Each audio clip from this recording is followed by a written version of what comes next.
Thank you, Mr. Chairman, and I really appreciate this hearing. All of us understand deeply how serious the problem is, and the radicalization and homegrown terror is something that we've got to get on the front end of, and so I appreciate each of you showing up.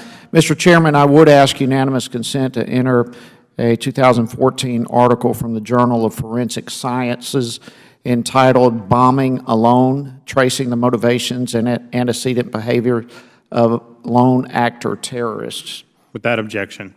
Thank you very much. This was actually written by, co-written by Dr. John Horgan, who is a leading scholar at Georgia State University. And the reason I wanted to bring this article up, he analyzes, I guess is a better word, 119 Lone Star terrorists, and particularly leading up to events before the act that they committed. And some of the findings, I'm not going to go in a great deal of detail here, but I want to bring a couple of highlights out of this article that I found personally just to be astounding. In 79% of these cases, others were aware of the individual's commitment to a specific extreme ideology, almost 80% of the time. In 64% of the cases, family and friends were aware of the individual's intent to engage in terror-related activity. And the reason is because the person verbally told them what they were going to do. 58% of the cases, other individuals had specific information about this individual and their intentions prior to the act. And in nearly 60% of the cases, the offender actually made public statements. I mean, when you get this kind of information, I would think that a study looking at 119 different actors is pretty, you can draw some pretty specific conclusions, and the information here to me was pretty startling. I'm sure each of you are aware of the case in my area, the 10th District of Georgia. Leon Nathan Davis was actually in prison for drug trafficking, and it was while there that he was converted to Islam. But when he got out of prison, he was radicalized by online media and social media and that type of thing.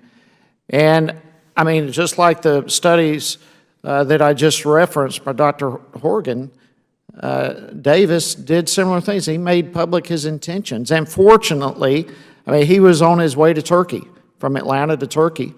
And fortunately, the Atlanta police, along with the FBI, intercepted, and he is today serving 15 years. Grateful for that. But I guess what keeps us, so many of us, up at night is just the big, huge question mark. How many Davises are there out there that we're not catching? I mean, and we all know they're out there. And so I don't really know who to address this, a couple of questions. So I'm just going to kind of open it up to you, but if you would be as brief as possible. But what can be done to continue to improve communications between federal and local law enforcement as we're trying to capture these people? You know, I think one of the things that we need to do is make sure that they're in the same room, and oftentimes they're not.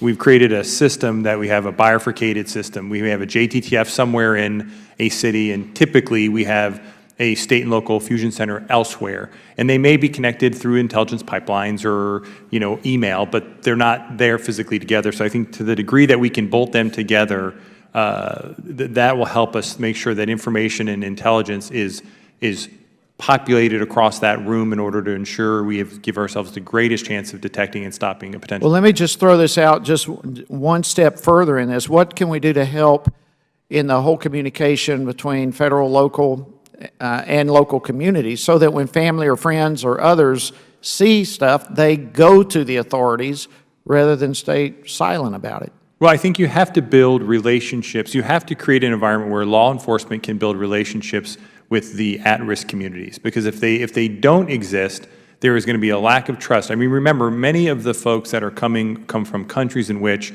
law enforcement is not a good thing.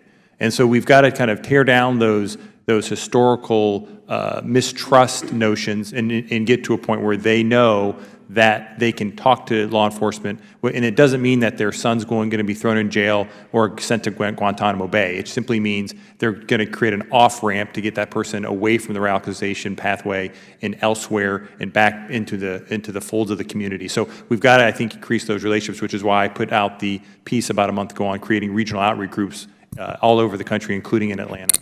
Thank you, Mr. Chairman. The gentleman yields back. I ask unanimous consent for a